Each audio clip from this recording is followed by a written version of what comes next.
অবশেষে মোহাম্মদ ইউনূসের পতনের ঘণ্টা বেজে গেল এবং এই পতনের ঘণ্টা বাজিয়েছে স্বয়ং জাতিসংঘ। খবর শোনা যাচ্ছিল ভারতে আসার পর শেখ হাসিনার পুত্র সজীব ওয়াজেদ জয় সুইজারল্যান্ডে যাবেন, তারপরে হঠাৎ করে থেকে এমন কিছু বার্তা দিলেন, এমন কথা বললেন অন্তর্বর্তী সরকারের জন্য, অন্তর্বর্তী সরকারের বিরুদ্ধে, তা কিন্তু রীতিমতো স্বপ্নেও কল্পনা করতে পারেননি ডক্টর মোহাম্মদ ইউনূস। গত রাতে শেখ হাসিনা লাইভে আসলেন রাতে। তিনি নেতাকর্মীদের উদ্দেশ্যে বলার চেষ্টা করলেন যে সংবিধানে হাত দেওয়ার আগে, সংবিধান ছুঁড়ে ফেলার আগে, সংবিধান পরিবর্তন করার আগে প্রফেসর ইউনূসের এই সরকারকেই উৎখাত করতে হবে। অর্থাৎ সংবিধান নিয়ে যদি সরকার কাটাছেড়া করার চেষ্টা করে সেটা আওয়ামী লীগ মানে রুখে দেওয়া কিংবা আওয়ামী লীগের কর্মীদের সেই ধরনের একটা মেসেজ তিনি দেওয়ার চেষ্টা করলেন। শুধু ঢাকায় নয়, ঢাকার বাইরেও গত 3.5 মাসে এনসিপি এবং বৈষম্যবিরোধী নেতাদের বিরুদ্ধে চাঁদাবাজি, মাস্তানি, দখল বাণিজ্যের অনেক অভিযোগ আছে। এবার উঠেছে যৌন হয়রানির অভিযোগ। আরো ভয়ঙ্কর, টর্চার সেল গঠন করে চাঁদাবাজির জলজান্ত প্রমাণও গণমাধ্যমে ভাসছে এনসিপির মিত্র বৈষম্যবিরোধীদের বিরুদ্ধে। কিসের সংলাপ, কার সঙ্গে সংলাপ? চরম পক্ষপাতিত্বের অভিযোগ তিনি তোলেন। তুমুল পক্ষপাতিত্বের অভিযোগ জানিয়ে রাজনৈতিক দলগুলো একে একে সংলাপ বয়কট করে বেরিয়ে আসতে থাকে। সংলাপ স্থল বর্জন করে তারা বাইরে চলে আসেন। জাতীয় পার্টিকে প্রোটোকল দিচ্ছেন সেনাপ্রধান ওয়াকরুজ্জামান এবং তার লোকজন। এটা আওয়ামী লীগের নির্বাচনী প্ল্যান বি, যার অংশ হিসেবে জাতীয় পার্টি অলরেডি মাঠে নেমে গেছে। নমস্কার। আজকে যে আপনারা বিশেষ যে ভিডিওর পার্টগুলো আপনারা দেখলেন, বাংলাদেশের রাজনীতি, দুর্নীতি আর ধ্বংসর যেরকম পরিস্থিতি থমথমে হয়ে আছে, সেই বার্তার ভিডিওগুলো আপনারা যে এখন দেখে নিয়েছেন কিছুটা পার্ট, তো সেই বিষয় নিয়ে আমি আপনাদেরকে কথা বলবো। তো ভিডিওটা স্কিপ না করে পুরো ভিডিওটা মনোযোগ সহকারে আপনারা দেখতে থাকুন, তাহলে বুঝতে পারবেন আসলে ভিডিওর পার্টগুলো কোন দিকে ইঙ্গিত করছে। আর একটা কথা আপনাদেরকে বলবো, এই চ্যানেলটাকে সাবস্ক্রাইব করে এই চ্যানেলের সাথে থাকবেন। তো চলুন, বেশি কথা না বলে আপনাদেরকে আমি মূল ভিডিওর বিশেষ যে অংশগুলো বাকি আছে সেইগুলো আপনাদের সামনে রাখছি। চলুন। অনেকদিন পরে আওয়ামী লীগ সভানেত্রী শেখ হাসিনার ভার্চুয়াল মিডিয়াতে আবারও কণ্ঠ শোনা গেল। আওয়ামী লীগের সমস্ত কার্যক্রম সরকার নিষিদ্ধ করেছে, বিচার হওয়ার আগ পর্যন্ত আওয়ামী লীগের নিবন্ধন বাতিল করে দেওয়া হয়েছে। এরই ফাঁকে আমরা দেখলাম যে গত রাতে শেখ হাসিনা আওয়ামী লীগের যে সামাজিক যোগাযোগ মাধ্যমের পেজ ফেসবুক এবং ইউটিউবে সেখানে লাইভে আসলেন রাতে, এবং লাইভে সম্ভবত 5 আগস্টের পরে যে সকল আওয়ামী লীগের কর্মী নেতারা মারা গেছে তাদের পরিবারের সদস্যরা সেখানে সংযুক্ত ছিলেন, তাদের উদ্দেশ্যে বেশ আধা ঘন্টারও বেশি দীর্ঘ একটা ভাষণ দিতে দেখা গেল শেখ হাসিনাকে। সেখানে একটা দুইটা কথা, গুরুত্বপূর্ণ কথা বলেছেন। সেটা হচ্ছে যে সংবিধান, এই সরকার যে সংবিধান সংস্কারের উদ্যোগ নিয়েছে সেটার বিরুদ্ধে তিনি কথা বললেন যে এই সংবিধান যেটা মুক্তিযুদ্ধের মাধ্যমে অর্জিত যে সংবিধান, সেই সংবিধান পরিবর্তন, সেই সংবিধান ছুঁড়ে ফেলে দেওয়ার পায়তারা করছে প্রফেসর ইউনূসের সরকার, এমনটা তিনি বলার চেষ্টা করলেন। এবং তিনি এটাও বলার চেষ্টা করলেন যে সংবিধানে হাত দেওয়ার প্রফেসর ইউনূসকে, তিনি তো নির্বাচিত কেউ না, নির্বাচিত প্রতিনিধি না, নির্বাচিত সংসদ নেই, সেহেতু সংবিধানে হাত দেওয়ার কোনো এখতিয়ার তাদের নেই। এমন কথাও তিনি নেতাকর্মীদের উদ্দেশ্যে বলার চেষ্টা করলেন যে সংবিধানে হাত দেওয়ার আগে, সংবিধান ছুঁড়ে ফেলার আগে, সংবিধান পরিবর্তন করার আগে প্রফেসর ইউনূসের এই সরকারকেই উৎখাত করতে হবে। প্রথমবারের মতো সম্ভবত এই ধরনের ল্যাঙ্গুয়েজ আমরা দেখলাম যে সরকারকেই উৎখাত করতে হবে, প্রফেসর ইউনূসকে বিদায় করে দিতে হবে, এমন ল্যাঙ্গুয়েজে তিনি কথা বলার চেষ্টা করলেন। অর্থাৎ সংবিধান নিয়ে যদি সরকার কাটাছেড়া করার চেষ্টা করে সেটা আওয়ামী লীগ মানে রুখে দেওয়া কিংবা আওয়ামী লীগের কর্মীদের সেই ধরনের একটা মেসেজ তিনি দেওয়ার চেষ্টা করলেন। এছাড়া করিডোর এবং বন্দর প্রসঙ্গেও কথা বলেছেন যে সরকার করিডোর এবং বন্দর বিদেশিদের হাতে তুলে দেওয়ার চেষ্টা করছে, যেটা আমি বিদেশিদের হাতে আমেরিকার সঙ্গে আতাত করিনি বলে আমেরিকার ডিপ স্টেটের ষড়যন্ত্রে আওয়ামী লীগ সরকারের পতন ঘটানো হয়েছিল, এমন কথা তিনি বলার চেষ্টা করলেন। জঙ্গি প্রসঙ্গে তিনি কথা বলেছেন যে আমি আমার সময়ে জঙ্গি নির্মূল করেছি, জঙ্গিদের শেকড় উৎপাটন করেছি, জঙ্গিদের বিরুদ্ধে কার্যকর পদক্ষেপ নিয়েছি, কিন্তু বর্তমান প্রফেসর ইউনূসের এই সরকার জঙ্গিদের মদত দিচ্ছে, জঙ্গিদের পৃষ্ঠপোষকতা দিচ্ছে, জঙ্গিরাই এখন দেশ চালাচ্ছে, এমন কথা তিনি বলার চেষ্টা করলেন। এই কথাগুলোই মূলত মোটা দাগে যে অনেক কথা বলেছেন, 30 মিনিটের বেশি সময় সম্ভবত তিনি কথা বলেছেন, আমার এক্স্যাক্ট সময়টা মনে নেই। সেই কথার মধ্যে যে গুরুত্বপূর্ণ মেসেজ নেতাকর্মীদের দেওয়ার চেষ্টা করেছেন তার মধ্যে এই কথাগুলোই এসেছে। কিন্তু শেখ হাসিনার ভাষণে আওয়ামী লীগের অনুতপ্ত হওয়া কিংবা আওয়ামী লীগের ভুল ভ্রান্তি এগুলো কোনো কথা আসেনি। শেখ হাসিনা যে কথাটুকু বলেছেন সেটুকুর ভিত্তিতেই অন্তত এটুকু বলা যায় যে তিনি সংবিধান বিষয়ে সবথেকে বেশি জোর দিয়েছেন এবারের কথাতে।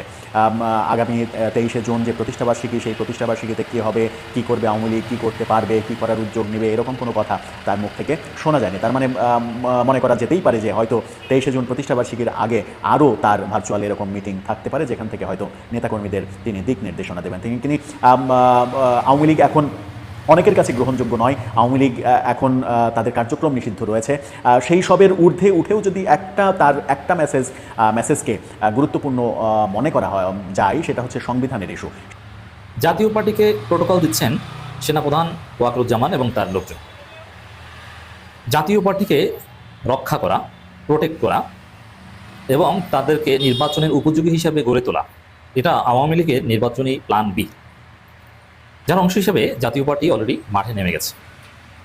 ভারত, ওয়াকার, এমনকি বিএনপি। কারণ আওয়ামী লীগের প্ল্যান এ ছিল যে তারাই নির্বাচনে অংশগ্রহণ করবে, রিফাইন্ড আওয়ামী লীগকে নতুন কমিটি গঠন করে হাসিনা, ওবায়দুল আসাদুজ্জামান এদেরকে বাদ দিয়ে। কিন্তু সেটা সম্ভব হচ্ছে না, যেহেতু আওয়ামী লীগই নিষিদ্ধ এবং তাদের নিবন্ধন স্থগিত। যার ফলে আওয়ামী লীগের লোকজন এখন নির্বাচন করবে জাতীয় পার্টির ব্যানারে, জাতীয় পার্টির আন্ডারে, জাতীয় পার্টির মাধ্যমে। সেই জন্যে জিএম কাদেরকে প্রস্তুত করছে। এই যে দেখেন, জিএম কাদের ভয়ে রাজনীতি ছেড়ে দেওয়ার কথা, কিন্তু না, সরকারের বিরুদ্ধে কঠিন কঠিন কথা বলছে এবং নানান বাধা বিপত্তি অতিক্রম করে মাঠে নামছে মাঝে মাঝে।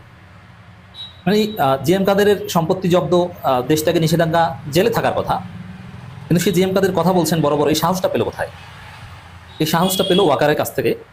এমনকি সরকারেরও কেউ কেউ তাকে গ্রিন সিগন্যাল দিয়েছে, তুমি বলো, সমস্যা নেই। আওয়ামী লীগের নানান জায়গায় অফিস জয়বাংলা করেছে। এভাবে যদি জাতীয় পার্টিকে জয়বাংলা করে দেওয়ার উদ্যোগ নেওয়া হয়, তখন দেখবেন সেনাবাহিনী তাদের সর্বশক্তি দিয়ে সেটা ঠেকিয়ে দিয়েছে। কারণ এটা আওয়ামী লীগের প্ল্যান বি, যে জাতীয় পার্টিকে রক্ষা করতে হবে, জাতীয় পার্টির মাধ্যমেই আওয়ামী লীগ নির্বাচন করবে। এমনকি দেখেন, আপনারা কি হিসাব করছেন, আমরা কি হিসাব করছি, যে এরকম নির্বাচন হবে, ক্ষমতায় আসবে বিএনপি অথবা জামাত চরমনাই বা ইসলামপন্থীদের জোট। হয় জামাত ক্ষমতা, নইলে বিএনপি ক্ষমতায়। কিন্তু না, ওয়াকার বা নানান মহল, এমনকি আওয়ামী লীগের লোকজন, এমনকি বিএনপির লোকজন, তাদের হিসাব কি জানেন? তাদের হিসাব হচ্ছে ক্ষমতায় আসবে বিএনপি, বিরোধী দল হবে আওয়ামী লীগ। আওয়ামী লীগ তো সরাসরি হতে পারবে না, জাতীয় পার্টির ব্যানারে হবে। জামাত হবে থার্ড। জামাত ক্ষমতায় আসার যোগ্য জনগণের ভোটে, কিন্তু ক্ষমতা আসা তো দূরের কথা, তাদের বিরোধী দল হতেও দিবে না, জাতীয় পার্টির মাধ্যমে, এনসিপির মাধ্যমে ঠেকাবে। এখন দেখেন, আওয়ামী লীগ বড় দল, এতে কোনো সন্দেহ নাই। আওয়ামী লীগের অনেক ভোট আছে, এতেও কোনো সন্দেহ নেই। যেমন আওয়ামী লীগ যদি প্রত্যেক বছর একটা গণহত্যা চালায়, তাতে যদি 1 লাখ লোক করে হত্যা করে, তারপরও আওয়ামী লীগকে ভোট দিবে এরকম 10-15% লোক থাকবে। তাহলে আওয়ামী লীগের ভোট কমপক্ষে 15 থেকে 20%। আমি তো দেখি যে বিএনপি আওয়ামী লীগের ভোট এখন প্রায় সমান, বা এমনকি শুধু আওয়ামী লীগ বিএনপি নির্বাচন করলে বিএনপি হেরেও যেতে পারে। আওয়ামী লীগের জনপ্রিয়তা, আওয়ামী লীগের ভোট এত ঠুনকো নয়। যতই ভোট থাক, কোনো ফেসিস্ট, কোনো সন্ত্রাসী, কোনো মাফিয়াদেরকে আমরা জায়গা দিতে চাই না। রিকনসিলিয়েশন বা ট্রুথ কমিশনের মাধ্যমে আওয়ামী লীগের ভোটারদের কাউন্সিলিং করে ওদের সুস্থ বানাতে হবে। কিন্তু আওয়ামী লীগের ভোট আছে, তো এই জায়গাটা থেকে জাতীয় পার্টির ভোট নেই 1%। কিন্তু জাতীয় পার্টি একটা রেজিস্টার্ড পলিটিক্যাল পার্টি।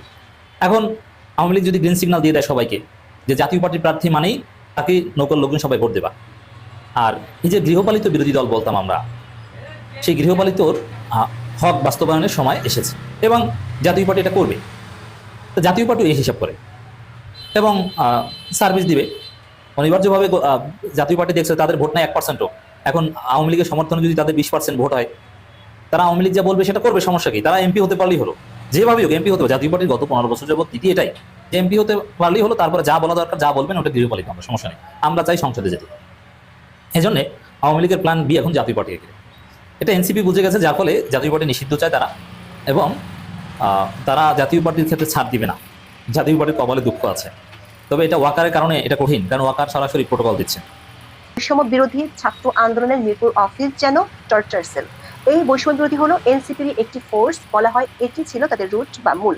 দেশ টিভির রিপোর্টটিতে বলা হয়েছে, বৈষম্য বিরোধী ছাত্র আন্দোলনের মিরপুর অফিসে টর্চার সেল বানিয়ে সাধারণ মানুষকে নির্যাতন করা হচ্ছে।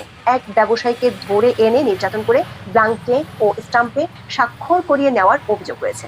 ভুক্তভোগীরা জানিয়েছেন, অভিযুক্তদের অধিকাংশই এনসিপির আহ্বায়ক, সাবেক তথ্য উপদেষ্টা নাহিদ ইসলামের ছোট ভাই পরিচয় মিরপুরের প্রভাব বিস্তার করেন। তার সঙ্গে তোলা ছবি দেখিয়ে সরকারি কর্মকর্তাদের চাপ দেন। শুধু সরকারি দপ্তরই নয়, মিরপুরের বিভিন্ন বসত বাড়িতে হামলা ও লুটপাটের অভিযোগও আছে। ভুক্তভোগীরা এতটাই আতঙ্কিত যে বিচার চাওয়া তো দূরে থাক, অভিযোগ জানানোর মানসিক অবস্থাতেও নেই। বরাবরের মতোই এনসিপি নেতা নাহিদ ইসলাম অবশ্য অভিযুক্তদের চেনেন না বলে দাবি করেছেন। টর্চার সেলের এই অভিযোগ যখন সামাজিক মাধ্যমে ছড়িয়ে পড়ছে, তখন এনসিপি নেতা সরার তুষারের বিরুদ্ধে যৌন হয়রানির অভিযোগ বেশ দগদগে।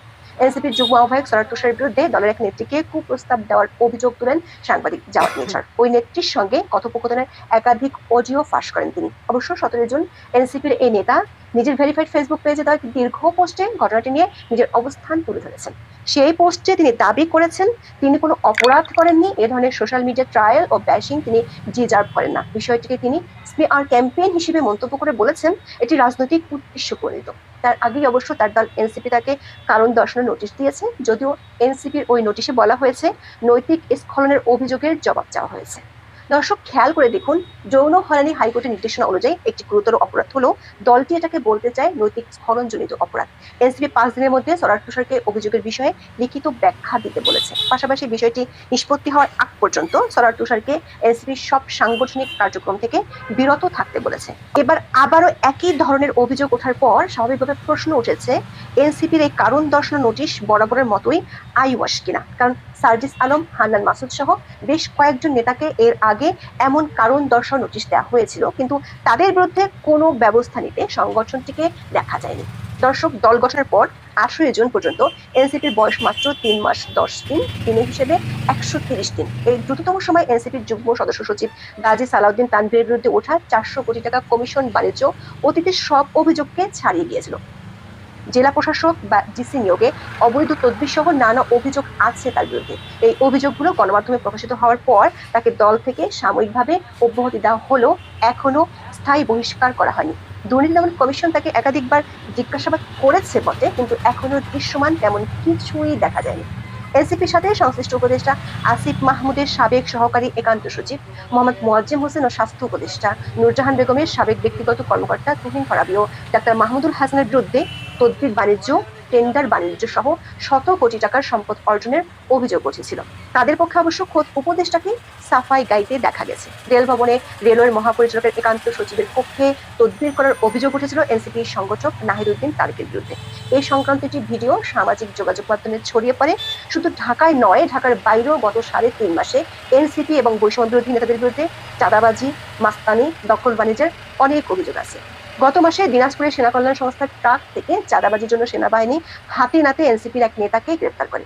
বগুড়ায় চাকরি দেওয়ার নামে লাখ লাখ টাকা হাতিয়ে নিয়েছেন এক এনসিপি নেতা। প্রতিবারই দেখা যাচ্ছে এনসিপি নেতাদের বিরুদ্ধে যখনই অভিযোগ ওঠে তখনই দলটি থেকে দাবি করা হয় এটি তাদের বিরুদ্ধে অপপ্রচার। চাঁদাবাজ নেতাকে থানা থেকে ছাড়িয়ে আনা, মংলাবন্দর ইস্যু, বিলাসবহুল গাড়ি ব্যবহার অভিযোগ থাকা সত্ত্বেও আব্দুল হান্নান মাসুদকে শুধু একটি শোকজ নোটিশে দেওয়া হয়েছিল। পঞ্চগড়ে 400 গাড়ির বহর নিয়ে শোডাউন করে সমালোচিত হয়েছিলেন দলটির উত্তরাঞ্চলের মুখ্য সংগঠক সার্জিস আলম। এমনকি তখন নিজের সম্পদের বিষয়ে হাস্যকর মন্তব্য করে সামাজিক যোগাযোগ মাধ্যমে বিদ্রুপের শিকারও হন। অবশ্য দলটির নেতাদের মধ্যে খুব কমই পাওয়া যাবে যারা বিলাসবহুল গাড়ি ব্যবহার করেন না। সেসব গাড়ির উৎস কি সে সম্পর্কে নতুন এই দলটি কখনোই স্পষ্ট করে কিছু বলেনি। শুধু নেতা নয়, দলটির অর্থের উৎস নিয়েও নানা সময়ে প্রশ্ন উঠেছে। দামি ভবনে দলীয় কার্যালয় কিভাবে চলে, পাঁচতারা হোটেলে ইফতারের বিশাল শোডাউন দেখে অনেকেই দলটি পরিচালনায় আর্থিক স্বচ্ছতা নিয়েও প্রশ্ন তুলেছেন। প্রশ্ন রেখেছেন এনসিপি নতুন রাজনৈতিক বন্দোবস্তের কথা বললেও তাদের কর্মকাণ্ডে পুরনো রাজনীতির ছাপ দেখা যাচ্ছে। দুর্নীতি, চাঁদাবাজি, অনিয়ম, যৌন হয়রানির অভিযোগ ছাড়াও দলটির নেতাদের লাগামহীন মন্তব্য, স্ট্যাটাস এনসিপিকে গত 3.5 মাসে বহুবার প্রশ্নবিদ্ধ করেছে। আবার দল গঠনের শুরুর দিন থেকে নিয়ম বহির্ভূতভাবে সরকারি সুবিধা ব্যবহারের অভিযোগ এখন এনসিপির জন্য তুচ্ছ ঘটনাই হয়ে গেছে। দর্শক, জুলাই আন্দোলনের পর যে বিপুল সম্ভাবনা নিয়ে এনসিপি যাত্রা শুরু করেছিল তা এখন বিতর্কের জালে বন্দী। একটার পর একটা বিতর্কে সে বন্দিত্ব বাড়ছে। গত 3.5 মাসের মধ্যে প্রতি সপ্তাহে দলটির কোনো না কোনো নেতার অনিয়ম নিয়ে গণমাধ্যমে খবর হয়েছে।